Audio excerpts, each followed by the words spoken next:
local ecosystems on the global chain, on the global stage, apologies. I know it's a bit of a mouthful, but we're here to unpack exactly that. In a world where the art market feels like a giant airport, everything so sleek, fast, and strangely the same wherever you land, how do we make sure that our local art scene doesn't get turned into another duty-free shop? And how can we keep our local scenes intact, even as we navigate the vast, often overwhelming world of the global art market? And obviously, the art fair is very much, the global art fair very much epitomizes this, which is why VIMA is trying to do something a little bit more local and regional, and taking a more micro view, let's say, of the art scene. And so we've gathered here today an incredible group of cultural producers and navigators, people who are building scenes that are rooted, responsive, and real, even as they operate across borders. I will start by introducing them. First, to the furthest right, we have Olympia Tzortzi, an art historian and curator who founded Khalil in Athens after years of working at top galleries in Vienna and Berlin. And in my experience of Khalil in its two different locations in Greece, it really pushes against these dominant art trends that we're talking about today while keeping everything grounded. And then next to Olympia is Sylvia Kouvali of the eponymous gallery, whose curatorial voice has consistently created a space for rigorous dialogue beyond Greece. And Sylvia has years of experience in building artist-driven platforms that resist easy categorization, as well as, I learned recently, the Yama in Istanbul and later Rodeo, a gallery that moves between cities and identities, which now continues under her name, Sylvia, and is based between Athens and London. And then next to Sylvia, we have Joumana, who's founder of Marfa in Beirut, which takes its name from the port of Beirut, which in Arabic means Marfa, and brings, I think, you know, in the years that I've known Joumana opened the year that I left Beirut, and she brings deep experience in bridging the hyper-local with the international. Her gallery has become a staple at major international art fairs like Art Basel, while also staying fiercely local and committed to experimentation.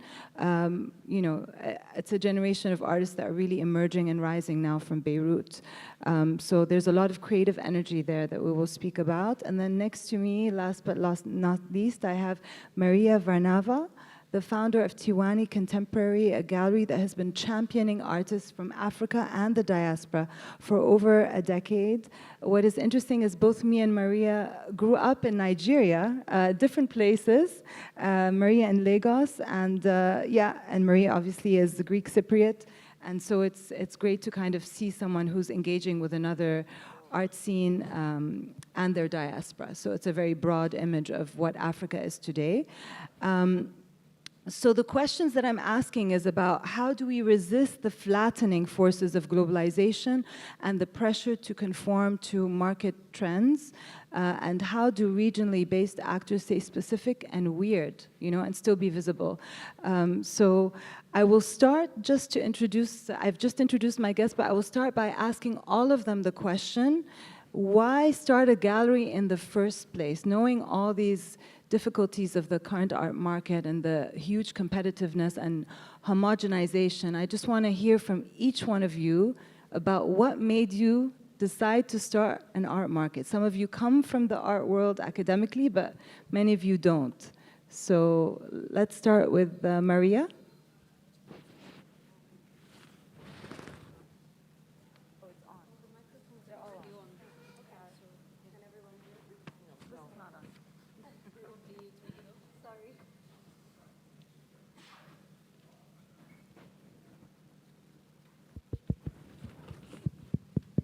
Okay.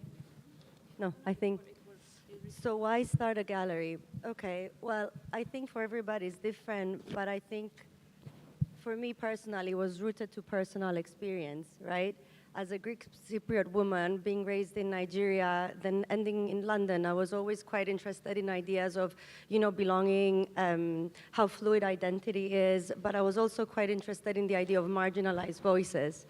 And, you know, thinking of artists from Africa and the diaspora, and being in London, experiencing the scene in London, there was never enough of what interested me, my personal experience, or even people of color.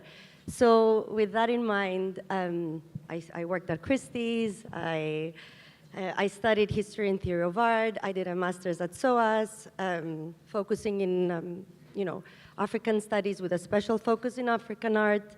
And through there, I started the gallery. Yeah, I mean, I think, it's interesting because you started the gallery at a time before African art really exploded, a few years before, and that probably, has affected now the kind of artists that you show, and there's much more research that needs to be done. But we'll talk about this kind of balancing between the local and the global trends, unless you want to say a few words about that. No, I mean, for me, what facilitated my journey was so many people before me had done incredible work. For example, my mentor, B.C. Silva, that was also an international curator, sadly she passed in 2019, had so much to contribute locally in Nigeria, and then internationally, people like Okwi, people like Koyo, that sadly just passed. So that kind of facilitated my journey in starting in the commercial side of things that wouldn't be possible without that kind of groundwork. Yeah, and just one more comment before I move on to Joumana. It was also a good timing, right? Because things, they converge and they happen together. 154, exactly. The art fair, and then the acquisition committee. 100%, like going back to your question, you almost need that kind of magic or synergy, There is something of the divine that needs to come your way. So yes, absolutely. Without me orchestrating any of this, while I was doing my master's at SOAS, I was setting up the gallery.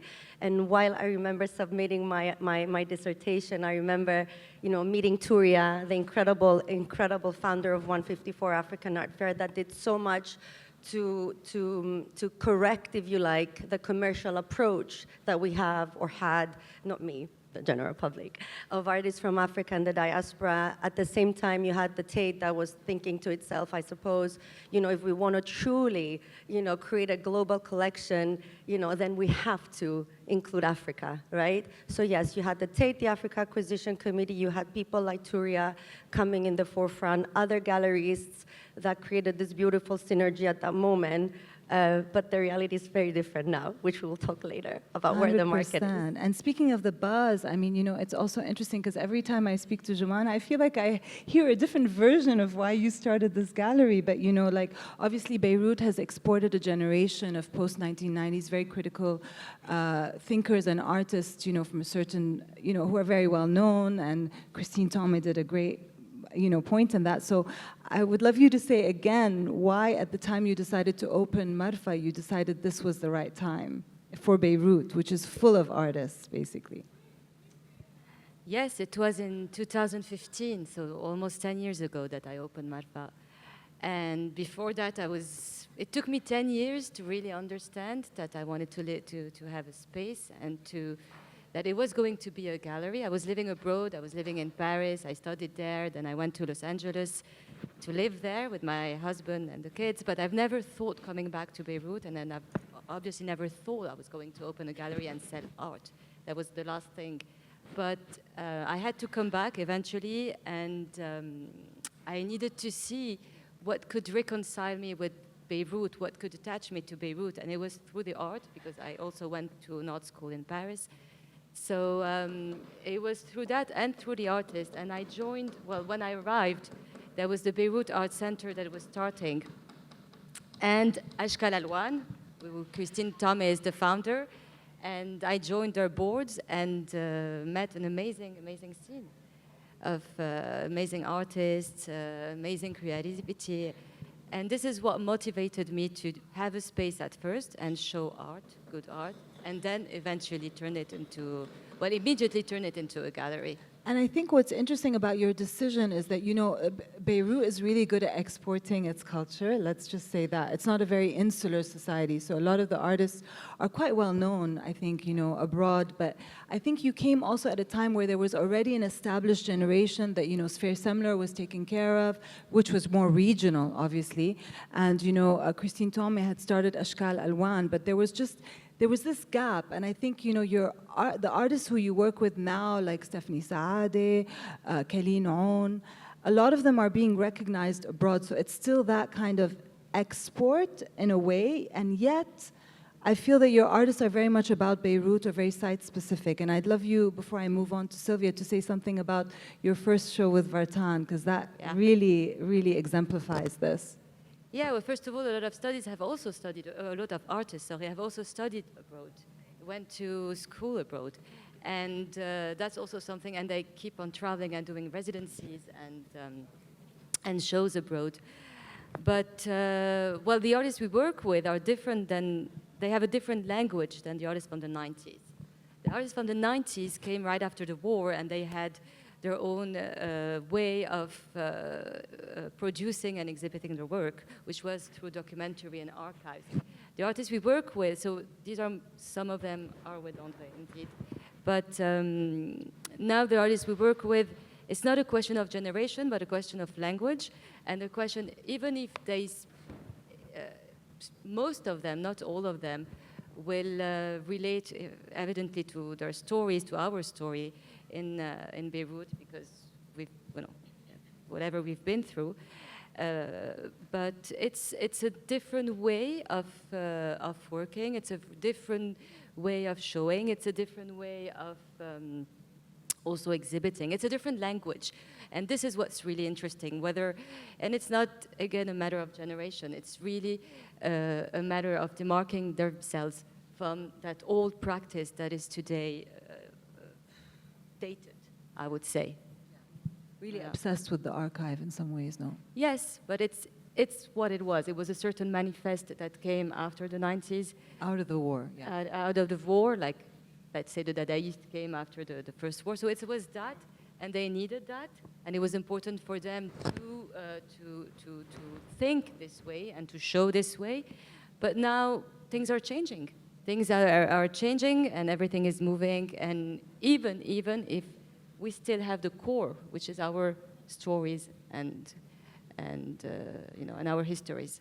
And I think a lot about what it means to be contemporary and respond to the contemporary. And, you know, like, Sylvia, now you call yourself a production house, right? Like, your gallery is now becoming something else. And well, there are different elements to what you do. And I would love you to kind of run us through the trajectory of the why and the how from Istanbul to Athens to London and back. But I would like to go back to the beginning of your question, which is why to open a gallery. It is a very different answer in 2007 when I opened the gallery to 2025, which we are today. Because opening a gallery in 2007 in a place where, you know, like, it didn't have many galleries, or it had a historical tradition of galleries like Istanbul, which I had decided to make the home of, or I saw the light of, like, engulfing a group of people that were living in places, and they weren't really aware of each other practices, like, not only curatorial, but also, like, energetically speaking. There were, like, so many flows that just had to come together at this place, even if it's like the idea of a home, you know, like this idea of an exhibition that could transform and become something else.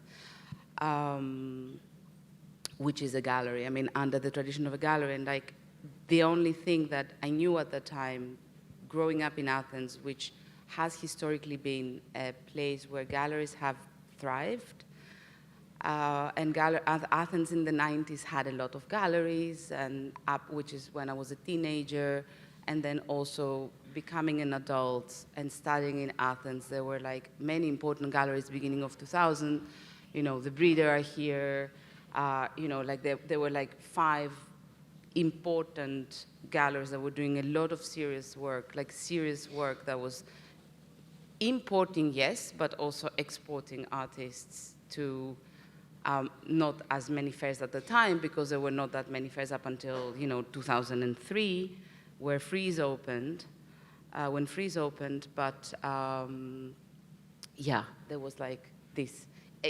And the Athens scene, with, you know, the obvious exceptions, has also been, like, as opposed to Beirut, has been very insular and importing. Inward looking, yeah.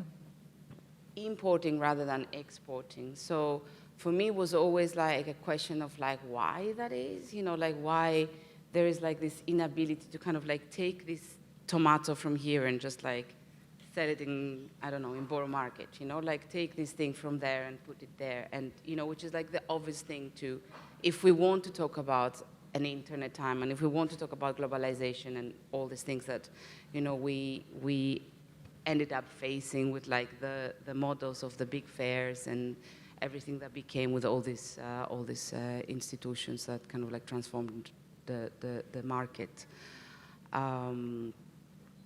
Yeah. And just to say more about starting in Istanbul and the different things that you did and the why. I mean, you've answered the question why, but the how. Sorry, the how. It was more a matter of finding a space. I think architecture is very important, and you know, like discovering a place, even if it's your own hometown. You know, like it's imagining a situation in a place, like the guys at VIMA did here. You know, like they just found a space and they said, okay, let's do an art fair here.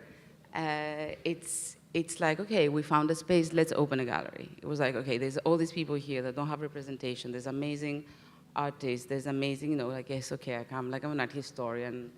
I would never become an academic. I had the PhD position at Goldsmiths, which I held, I deprived from someone else for a year, and, you know, then I decided that, no, it's not for me. I cannot, you know, spend the rest of my time in a library, because what I really wanted to do is make exhibitions and create work with artists. And the production idea is not something that was, I don't call the gallery a production house. It was something that we discussed, but we have ended up producing a lot and producing like really challenging and big things that give a lot of gratitude when they are actually seeing the lights and they do materialize, and then when they end up being acquired either by big institutions or big collections, or, you know, or even not acquired, because like, not everything gets acquired, right? Like, so we end up getting things back and wait for the moment where, you know, like people will recognize or a curator will come and take. So for me, it was more about the need to, and then of course, you know, it was 2005, and talk about a little bit of a historical context. Manifesta was supposed to happen in Nicosia, in both parts of the island, in both parts of the city, and there was like a lot of effort and a lot of visits happening from. At the time, I lived in Istanbul, and I was flying from Istanbul to Ercan. And it was an anathema for most of the people that, like, they were like, you don't have to say that to anyone, you know, like, you don't say that you came. So from that side, because the society was yet not ready to you know, I think it was 2004, the referendum, right? So then the potential of this basin to become like a collective was already there. There were the infrastructures that were not there, and then certain resistances.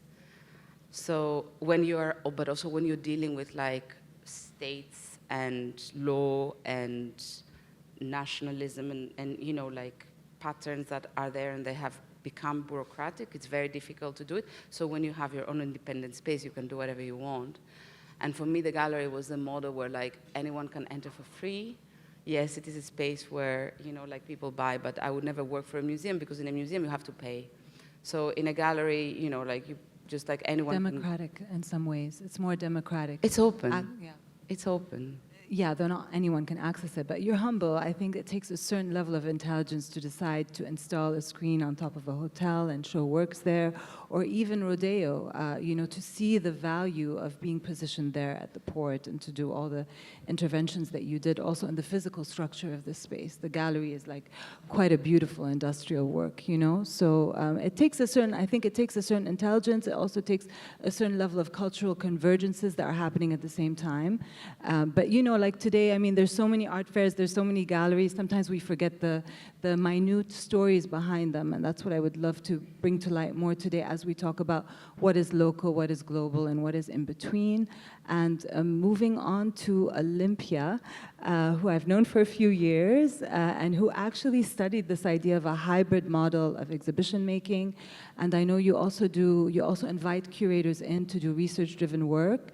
And I would love for you to talk about, I mean, you studied in Vienna and Berlin, so like, part of that European scene for a while. What made you decide to return to Athens and to try different ways of actually operating this galeroi, which was originally on the street, the same street, right, the same area?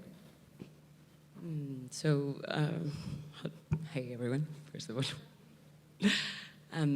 For me, I think like the return to Athens came really coincidentally. Like I was working within galleries 10 years before I opened Galeroi, and in the meantime, I had academic research regarding how it could be a hybrid model between a gallery and Kunstverein or art association. This is the US model, super close to Kunstverein, but you can also sell works.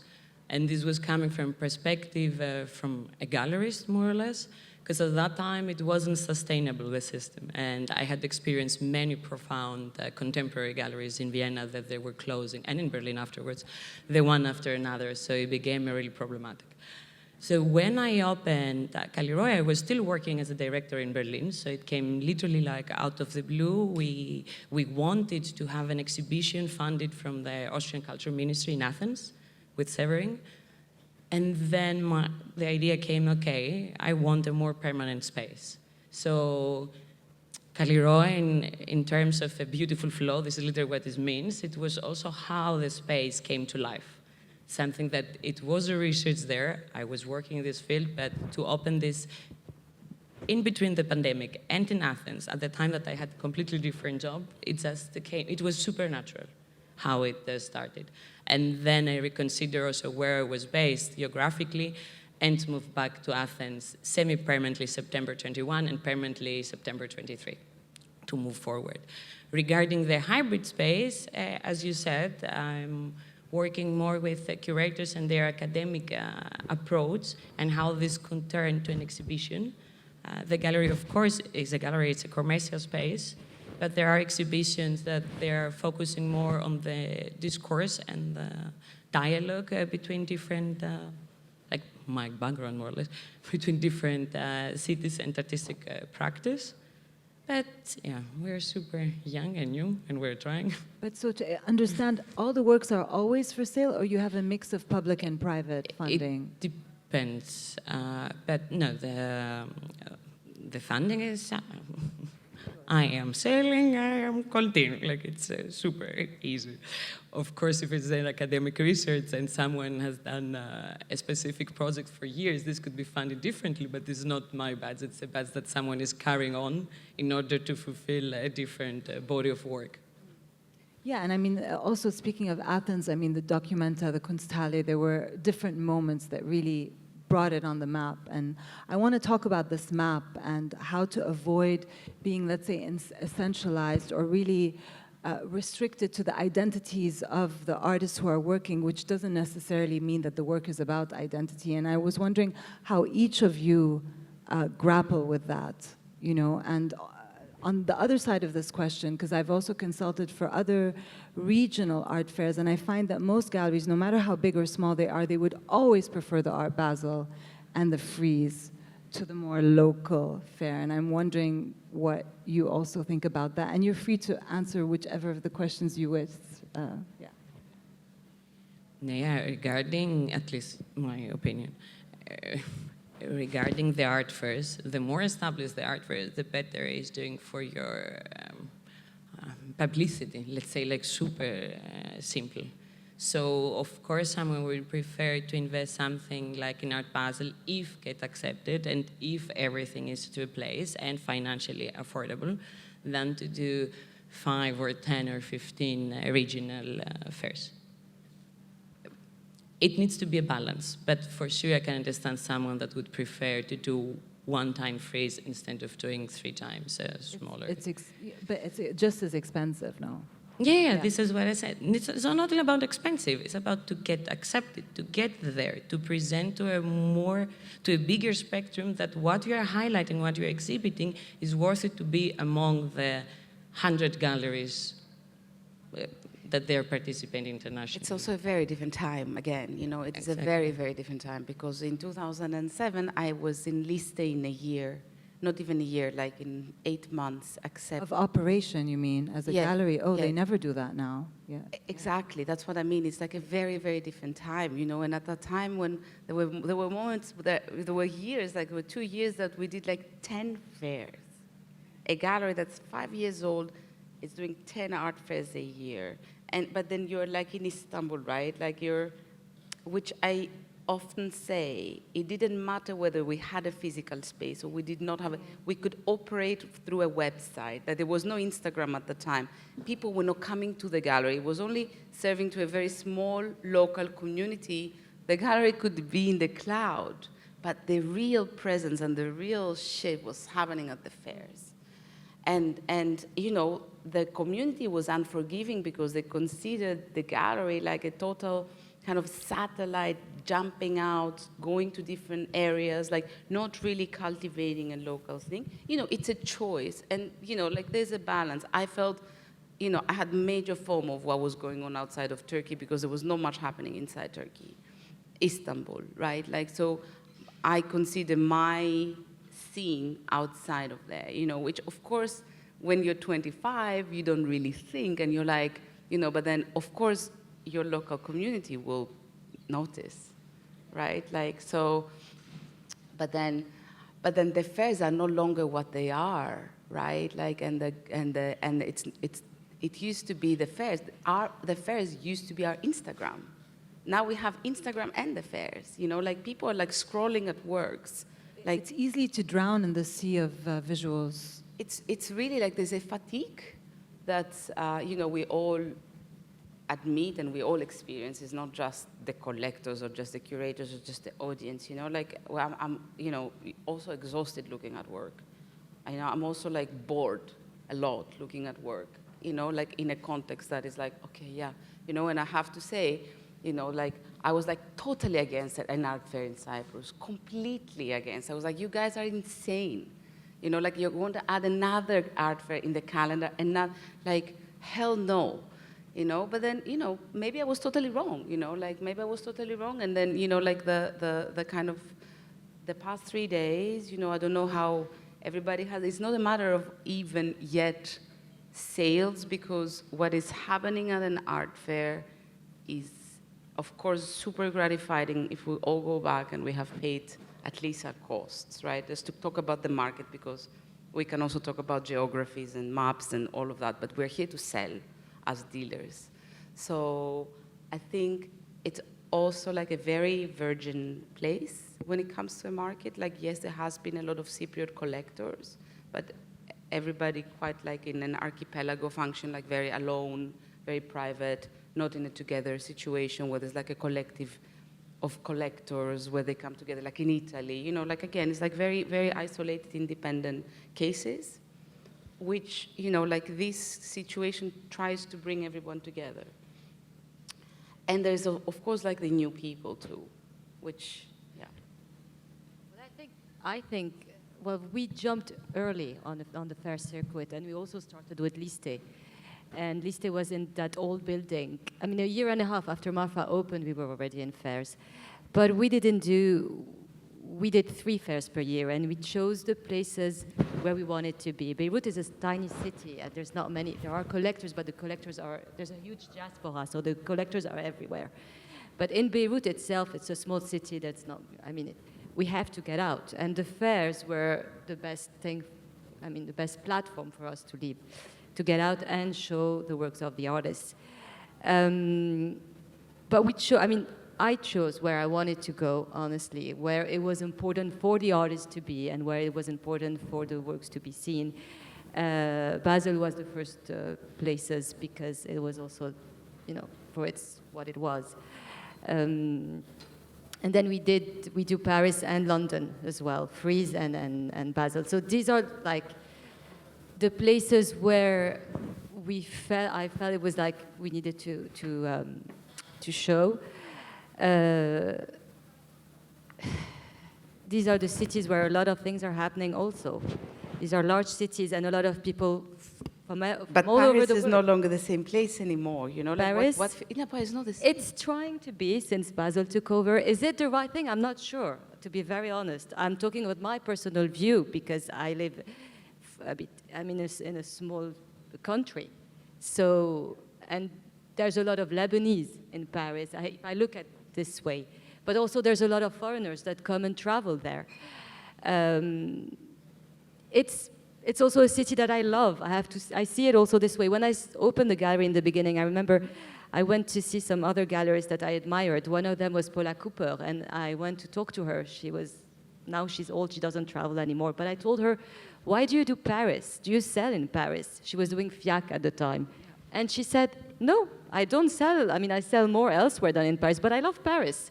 And I love the Grand Palais, and I love the being there and being, I mean, it was, I don't know, somehow, you meet very interesting people, whether it's Paris or London or even Basel.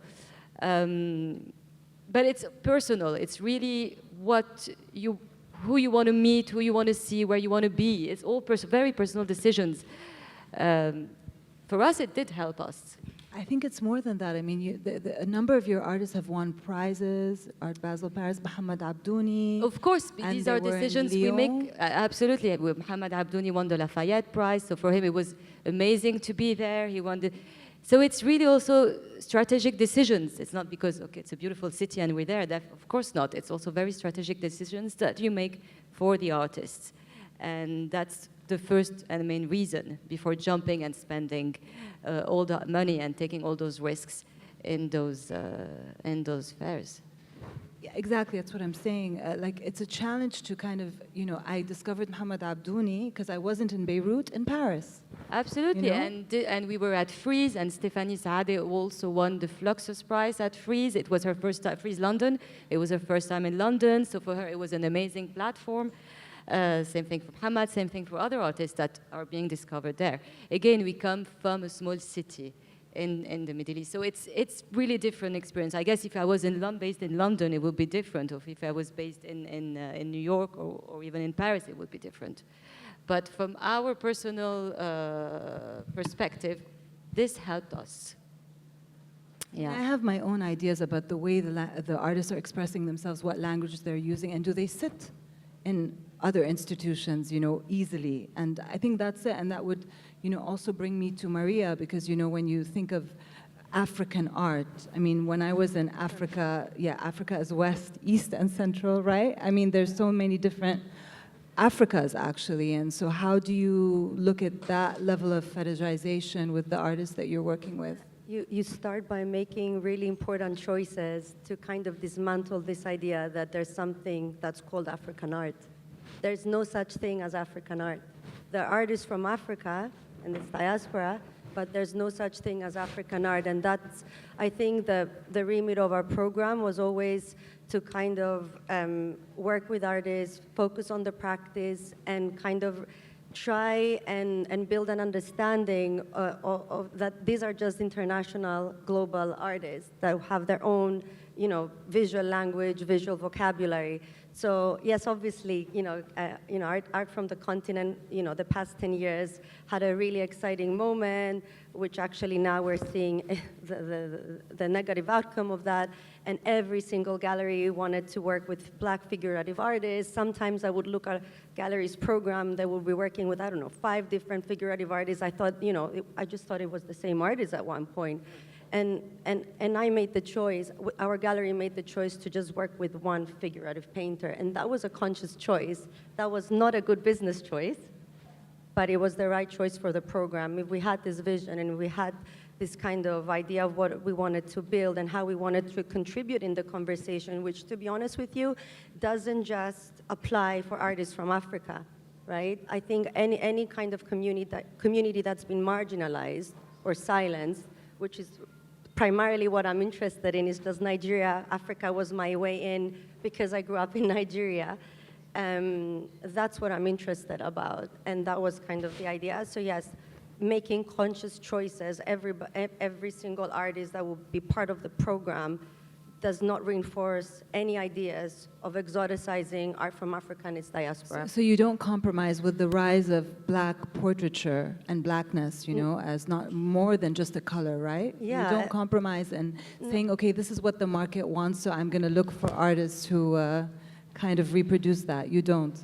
I haven't. And as I said, maybe that was a bad business choice, right? But at the end of the day, you know, come what may, I hope we're kind of considered as a gallery that had a solid vision and contributed to the conversation, you know, in a meaningful way, right? Come what may with the gallery, right? And that was also the decision of why open a gallery in Nigeria, right? In the 10-year anniversary, we opened a gallery in Lagos. I don't know if anybody has traveled to the continent or Nigeria itself. It's a very complicated place. It's a very challenging place, from the logistics to the infrastructure to what have you. But I just thought it would be highly hypocritical of myself to work with artists from Africa and the diaspora and not consider who are the custodians of the work I'm selling, right?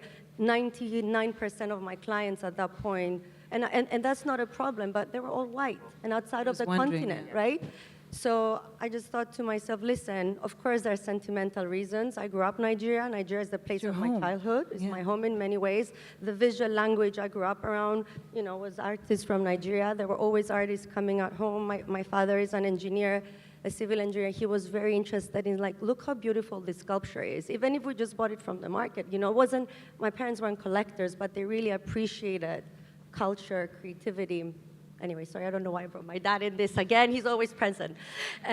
Sorry. And so yeah, that was the kind of the idea. And I just thought I want to be part of the community of galleries and our professionals on the ground, on the continent, that are contributing to this conversation and are trying to establish a local arts ecosystem. And that was kind of, you know, when I heard about VIMA, I've just moved back from, after 25 years in the UK, I've just moved with my family here.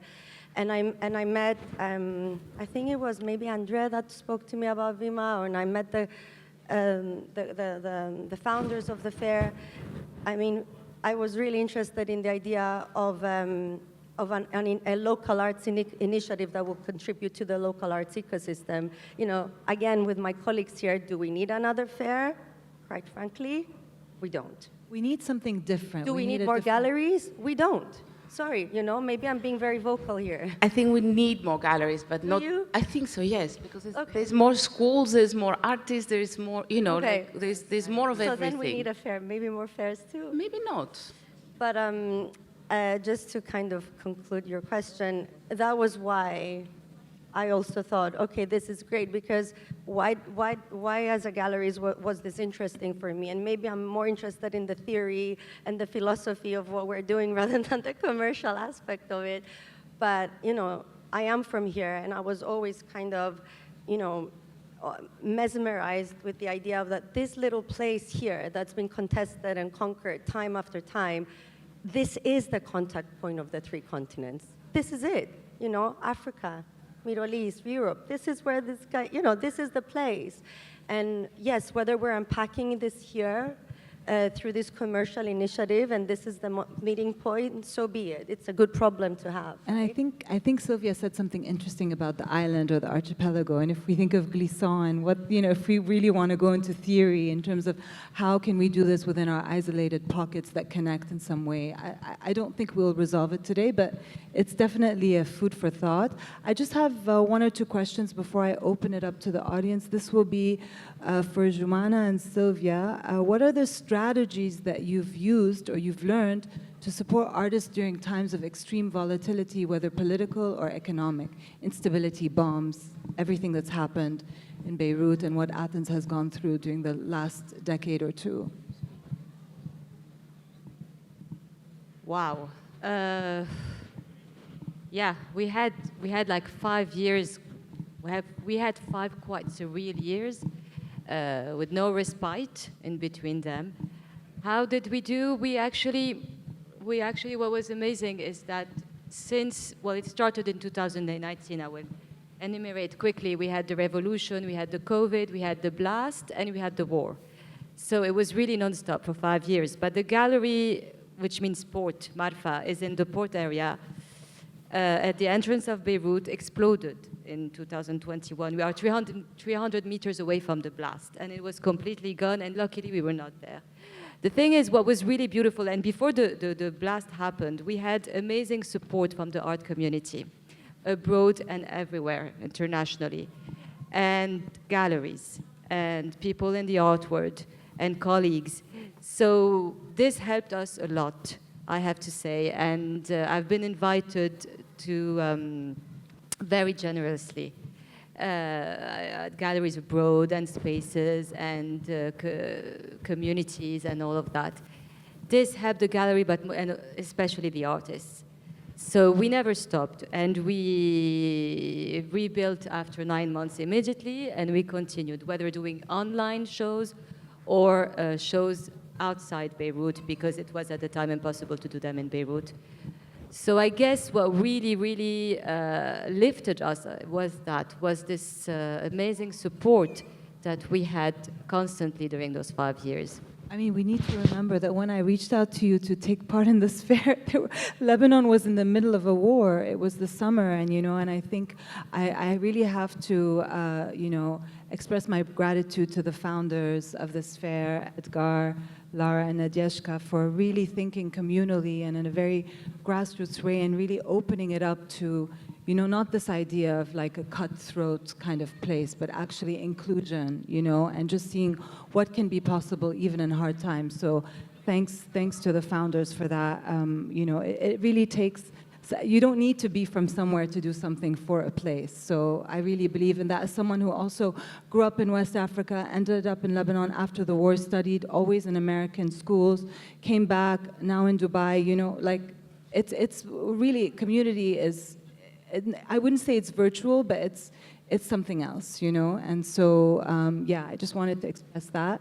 And Sylvia, you wanted to say something as well. Not much, because Okay. what Joumana has experienced is like, I had to pack and go from Turkey, and the only support I could give to my artists is actually to leave, by leaving. There was a moment where the gallery became an information center for the Gezi protesters, because the municipality switched off the internet in the city and people could not communicate, so there was like a total blockade, and like the gallery transformed, because we were on Taksim Square, transformed from an exhibition space to a sleeping information center overnight. And that was for about a period of 3.5 weeks, and then of course we were detained, and we were taken to the police, and we were interrogated brutally. It was like and it was scary, all of that, but like nothing like what happened in Lebanon or in what is happening on the other side of the shore now, right? Like, so, but for me, it was not a matter of like being scared, but like the priority shifted so much and so suddenly that the only thing I could do for my program and my artists, not even my program, for my artists, was to just like plant the gallery in London, which we did in 2014, which was like a year after the Gezi happened. Again, this goes back to my first question. Why start a gallery is not banal. There are a lot of risks that have to be taken.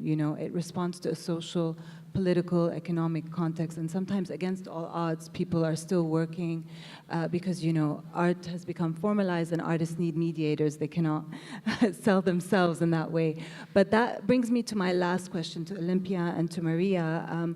What are like the infrastructural forms of care that you've had to adapt in order to function in a very contemporary environment where, let's say, when you came in to start a gallery, it's a very different world today, working with Greek artists, and same with Maria in terms of what has happened to the African art scene. Like, what can we say about infrastructure, basically, or collective forms of care?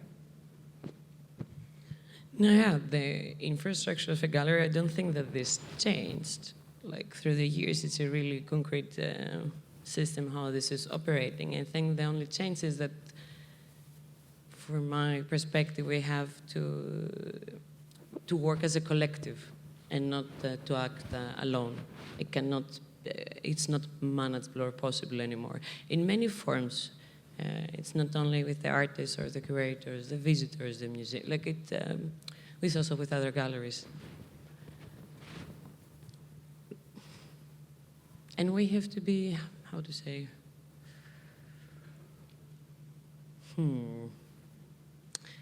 this is the word. But more than flexible. Malleable. I think we have to, yes. Because we all know exactly, adaptable I think is the better word. You see what is happening, you have to be adaptable. You have to think in a really bigger spectrum of everything that is going on. It's not anymore, okay, I'm having my exhibition, this is the program, this is the fair, I'm selling the the works. reason I was asking you is because over a couple of years, I already witnessed changes in the way that you were operating. Yeah. I don't think so. I think because this is based on the research and it has like 3 different levels. So I'm not sure if I'm going to make it. It was a model that I wrote about it. Let's see. I think I'm doing like a step by step. So of course the idea of a fair representation, it wasn't my first move. The first move is how to gather a community.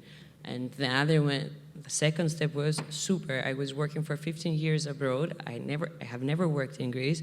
I am in Greece. I don't want to introduce the artists that I was working to Greece, but vice versa, to bring the local artists and to introduce them internationally. Per se, this is a super difficult part because many people doesn't even know that there is a young emerging Greek contemporary scene. And I'm saying with emerging and contemporary, like late 20s, beginning of 30s, for example. So this is, yeah. And you? Yes, I guess. I wonder if it's different for every gallery. For me, I think you need more local patronage, right? I think that's something, at least in my case, I feel, and possibly just my very, very small experience here through the fair and like talking to local galleries here. I mean, I know, operating somewhere locally, but then, doing different fairs internationally, that's what keeps you going. But in my case, especially right now with the market really kind of almost collapsing overnight from artists from Africa and the African art scene, I think local, we don't give enough, I think, attention that, you need a strong, resilient, committed local patronage, right? It's different from just a collector that buys occasionally. I think you really need local patronage when it comes, at least in the case of what I'm working with, the material I'm working with, the artists I'm working with. I feel that's very important. And then, of course, opening it up to the world. And then, systems of care, we always talk about it, whether, through galleries or, the community of people you have around you. I think that's very important. And then definitely, I think thinking outside the box and like the model, as fellow galleries here was just saying, yes, I think maybe the way we're thinking and approaching, our industry, yes, maybe it's become more fluid. Maybe there's just so many ways of being, right?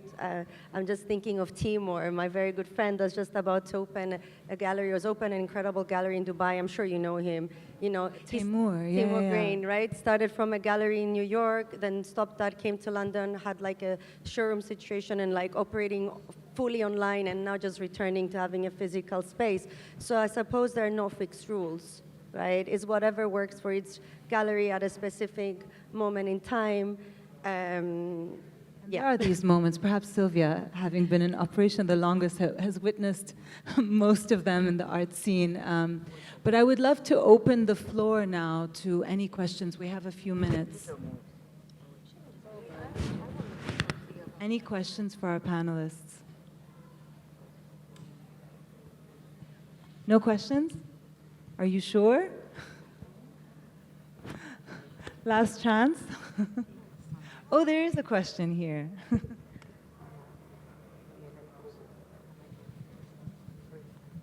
Hello. Interesting choice that you have women gallerists in the panel. And I would like to have, your experience in the field, that I think women are much more empowered, but how that, it's a Oh, a little bit women. irrelevant, but because you are all women. I feel like women rule the gallery scene at least, if not the art world. But you know, it's mostly. But how can we talk about juggling the different lives that it means? You know, I mean, I don't know what being a woman is. What is being a woman?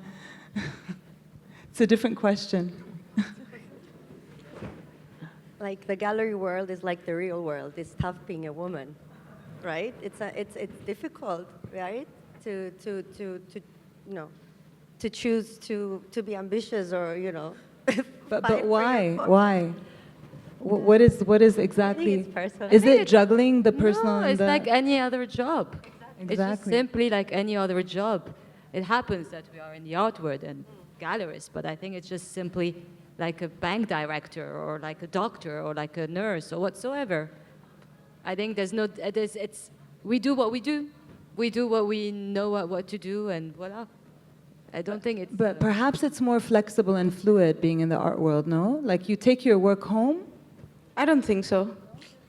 Yes, of course. There's no work. I don't know, I'm just What work? asking. I don't work. I never work. And I mean it, you know, like I don't consider what we do work. No, because it's part of your life. It's part of what you do every day. So it's part of your daily life. So it doesn't become work. You don't looking, oh shit, I have to go home and finish. No, it's... Well, yeah, man, when you have a hangover, yes, you just kind of Yeah, go, that's get up different. and go there. But it's like that, right? Like, but then... But it's like any other job. Exactly. It's like any other, it's what we do, what we like doing and what we know what to do. But also it's not something that is like, you know, there were women galleries in New York in the 60s and 70s and 80s, you know, like Leo Castelli became the guy, but there was like so many galleries that were run by women, like also by men and also by queer people. And also women can also be not just women. So it's not so gender specific. Yeah, I don't know. Yeah. We need to do the stats again, like who are the most powerful gallerists today? Are they more women than men? Horrible, don't do that. Please. It needs a whole panel by itself, I think. Oh, good. There's a question in the back as well. Manav. Thank you. So you guys have all touched on the effect of technology. No one asked that question directly, but you know, some of you spoke about Instagram and what that's done, and also when your galleries had to close, the fact that you could engage virtually with the community, right? Whether it's through WhatsApp or email or what have you. Can I just ask you to imagine, because none of us know the answer, what is the future of the gallery going to be in 20 years? Where do you think that goes? Is that going to be completely made irrelevant? Do you think, you also spoke about fairs and how you communicate with a broader set of stakeholders through fairs. Is there a home, is there even a purpose for a gallery in 20 years? It's interesting because Joumana spoke about the personal, right? Like she said, it's a very personal thing, like whether you're going to go to the fair or not go to the fair. I think, yes, it is very personal, but it's also very non-personal, it's very collective.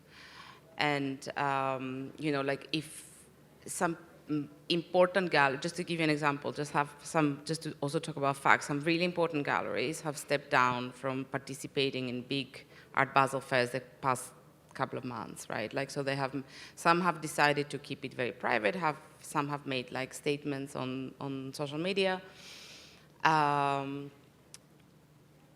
I think the future lies in this kind of like,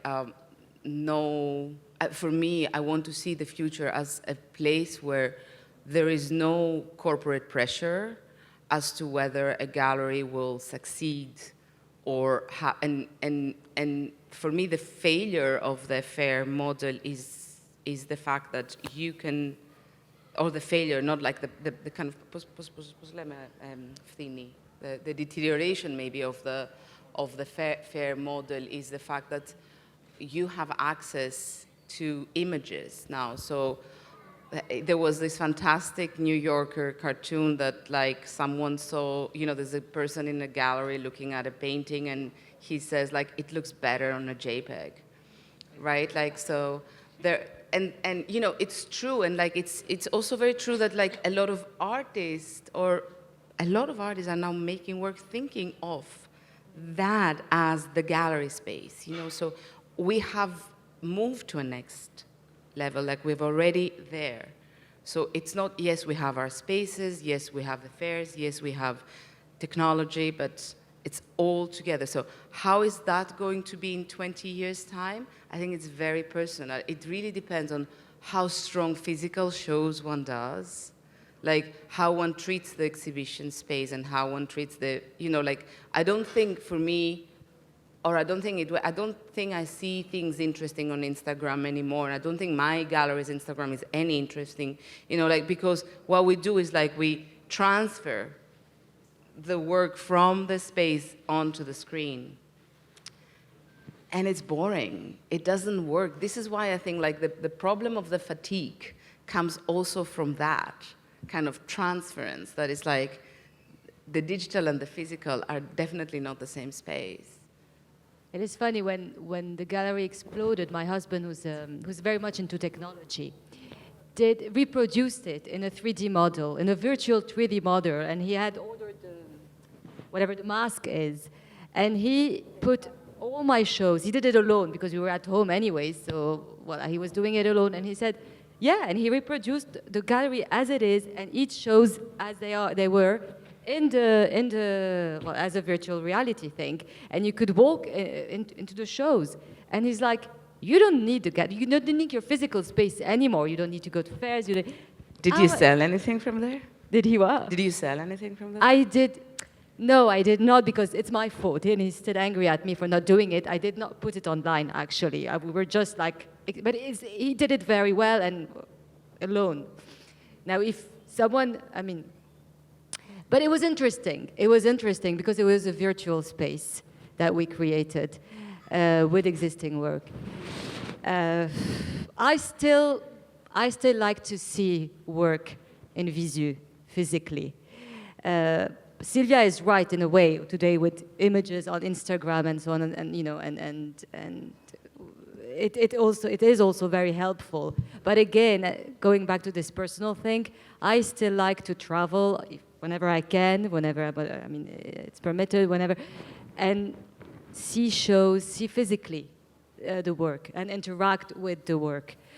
Now, all those new technologies are very helpful, and they will be more and more accurate, and more essential, and more, because I guess during COVID there's been a shift, and a major, you know, shift.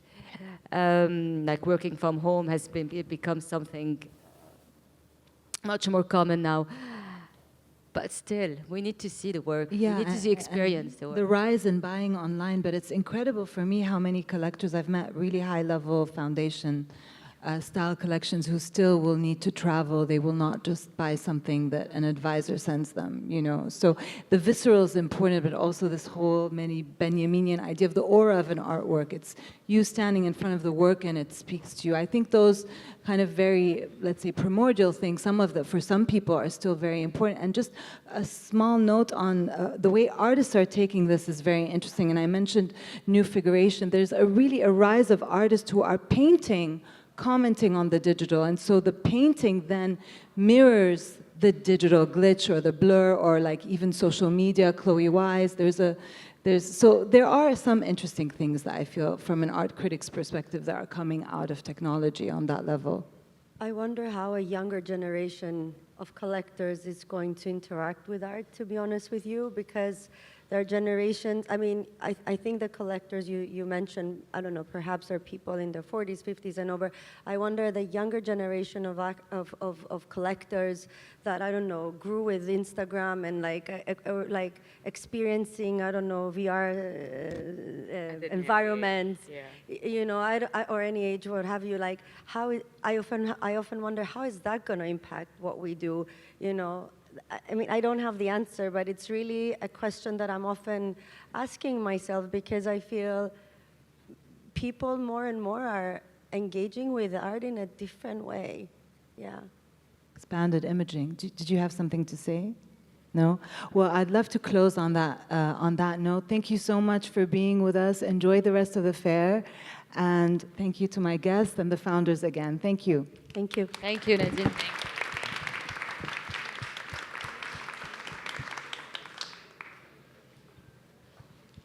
We invite you to have a short break, and the next panel, Cyprus Focus, is going to start just in 5 minutes. Thank you so much.